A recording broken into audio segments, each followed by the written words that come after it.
Hey everyone! Hi. Welcome back to another episode of Jing Monis Hair Project.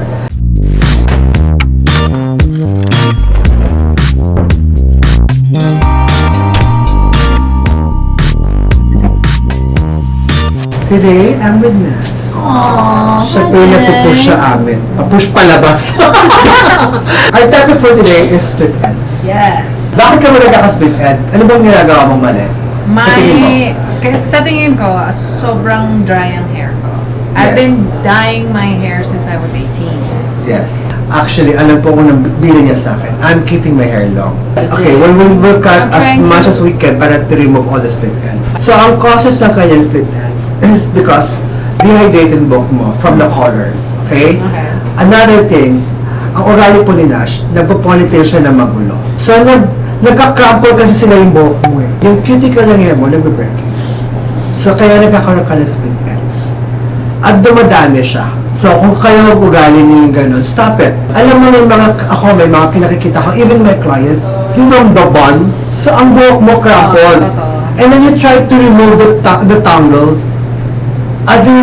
without even being gentle to your hair. The best thing is you can put oil, argan oil, Moroccan oil, jojoba oil, before you wash it, to remove the tangles. It's so important that you remove the tangle before washing. You're not even nice to your hair. Why you deserve a long hair?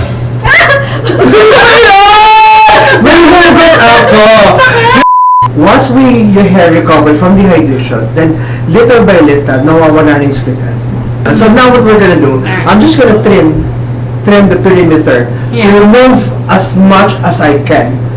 Alam mo, feeling ko, para matanggal yung split ends nito, nandito ka na. No!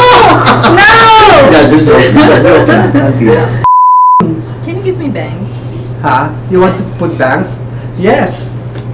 Oh my God, so okay, pwede itong kadukto ng isang episode natin about bangs. When you remove the tangle, you do section by section. Skinhead! Pero pag skinhead ko siya, wala na rin akong trabaho. Alam niyo na! So, yung mga gusto mag-collab po sa amin, ito pa ang contact person niyo, ha? Okay, I'm taking out. Can I remove one and a half? That's one. You're the master. You heard that from the boss. The hair I'm the master. best. Also, another thing, to remove your split ends pala guys. No? Nakikita niyo naman yung ends. Grab a small scissor lang. You can actually start removing on your own. Someone once told me you can twist it. Yes, you can twist it. It will come out. It will naturally come out. Your split ends have their own life. If you are very exposed under the sun, and then you use some super hot temperature water and hair dryer, I'll go for the cold temperature, especially yung walang conditioner ganun. Kasi kung hot water ka, nagko-conditioner ka, hindi ko makapit sa hair mo yung conditioner. Kasi na mainit yung tubig, wina-wash out niya, wala natitira sa moisture from the conditioner.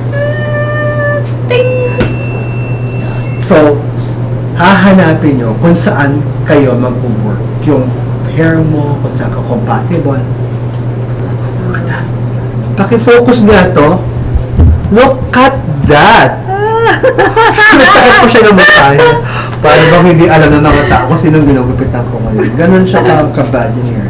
And then after this, we'll dry it. And then we'll do a dry cutting. That's when I'll see all the split ends more. I mean, I always tell my client, do not make your hairline sanay on one side.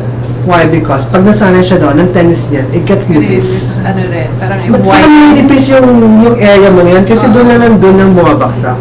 So, kailangan siya, inaano pa natin, nililipat-lipat mo ng part.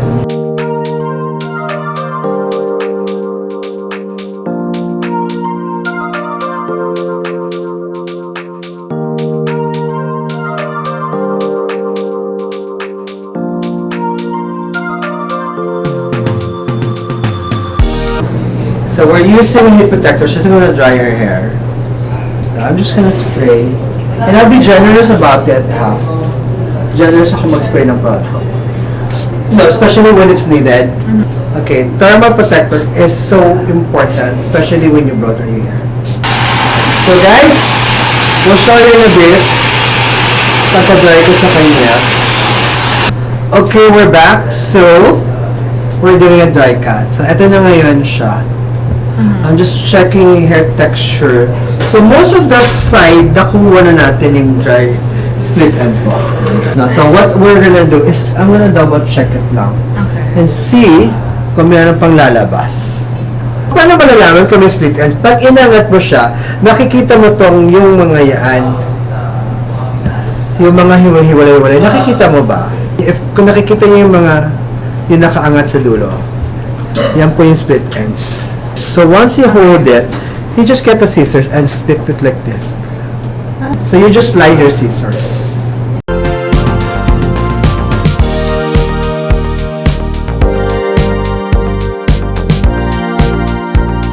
Okay, so we're now using a beach wave texturizer.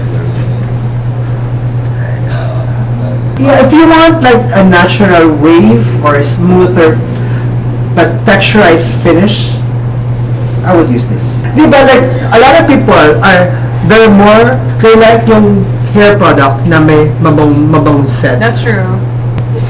Yeah. Imagine dinalay ko lang siya. Look at that texturizer and That's the pretty beach cool. wave. It gives a form already. So what I usually do if I want to create a natural wave or just a texture for a beach wave, I would spray that and then I would just dry it, or I use a diffuser.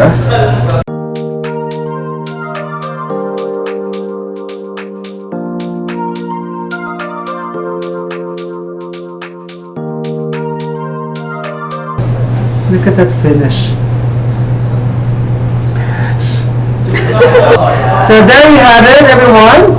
I hope you like it. I hope you learn from how to take care of your hair from split ends, getting rid of split ends, styling it, and what are the things that causes the split ends. So just a reminder for you, if you guys use hair dryer, curling iron, or any direct heat, make sure you use a thermal protector. So protect your hair from damaging. Okay. Thank you everyone. Thank you for watching Jing Monis Hair Project. Don't forget to like, comment, and subscribe. And share. And share. Thank you so much. Thank you. Had so fun. See you guys next week. Bye-bye. Hey guys, all L'Oréal hair product, Tecniart and Cerisil is now available at all Jing Monis Salon and hairmanila.com. Check it out.